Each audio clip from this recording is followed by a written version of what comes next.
Hoy conversé desde aquí, desde Brooklyn, Nueva York, hasta la costa de Florida, con Richard Luttman. Él estuvo dentro del centro de detención metropolitano de Brooklyn, aquí en Nueva York.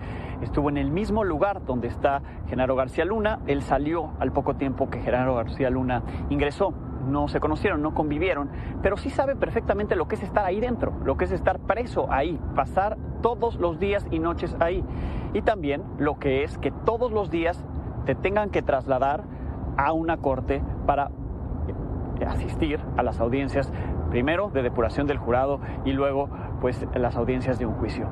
Este es el detalle de lo que pasa en ese centro de detención, el trayecto, estar en la corte y volver cada día durante el desarrollo de un juicio. Richard Luttman en Milenio Televisión. Richard Luttman, thank you very much for your time. Thank you very much for joining us. Oh, thank you so much for having me. I want to ask you details about how it's to be inside this Metropolitan Detention Center in Brooklyn, where one of our former secretaries, Mexican Secretary Garcia Luna, is since 2019, and you were there. You know the details of being detained in that center.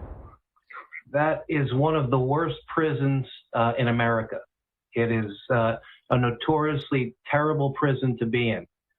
You have no access to light or fresh air, no sunlight. It's just a hellish place. The conditions there are some of the most brutal conditions you'll face in American prisons.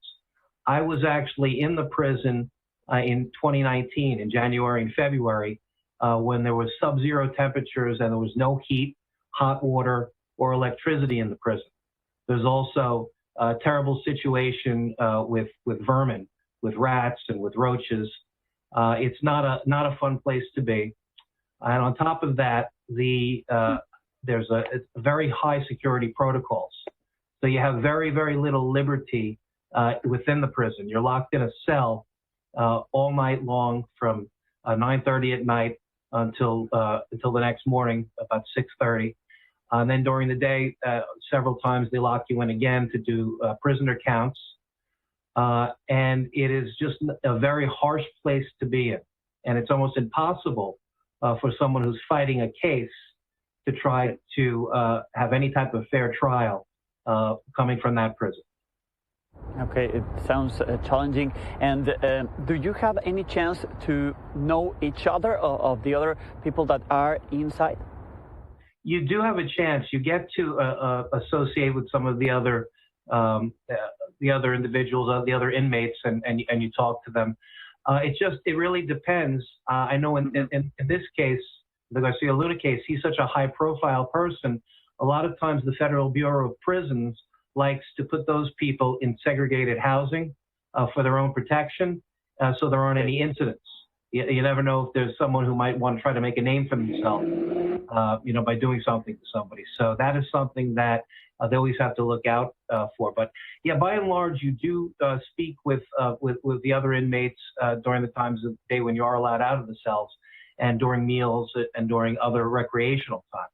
I think that one of the hardest things that Garcia Luna is going to face is his travel to and from court every morning. The court starts at 9 o'clock in the morning, and they're doing jury selection right now. And they have 190 people, I think, on the panel of the jurors that they're going to select. And the magistrate judge Koo, is doing 60 persons a day, 30 panel in the morning, 30 panel in the afternoon. And so that's a long day. But it's a much longer day for Garcia Vega, because he has to wake up before 5 o'clock in the morning. He's woken up by the guards and told that he's got to get ready for court. They do a 5 o'clock count of all the prisoners, and then after that, they take him out of his cell and bring him downstairs to the receiving and delivery area, where they strip search him. And so he's strip searched and then brought into another holding pen where he is allowed to get dressed. Because he's going to court, and because the judge excused him from wearing the normal jumpers that they wear, he gets to put on a suit that he can wear to court. And then he gets shackled up in chains, and he waits around for several hours for the United States Marshals to come to the Brooklyn MDC. because the United States Marshals transport all the prisoners from the prisons to the actual courthouses.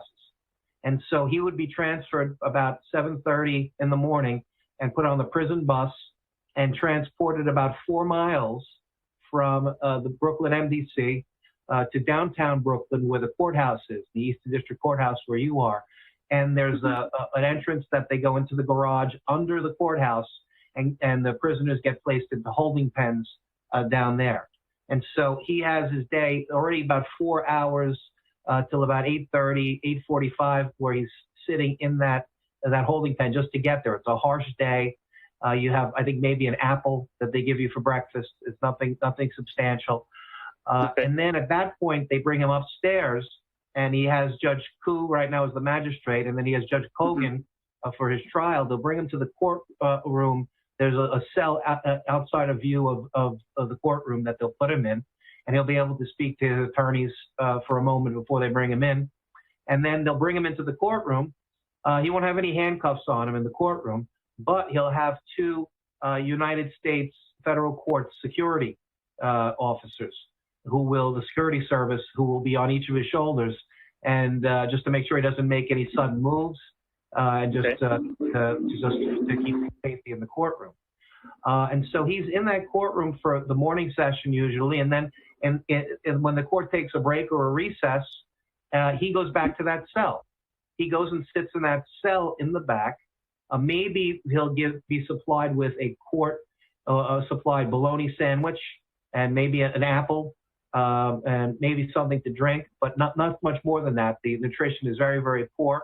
Many times the court security service does not allow his own attorneys to give him food. It's up to the U.S. Marshals and the court security service whether or not he can even be given a sandwich or something from his own attorneys or a drink. A lot of times they do not allow that.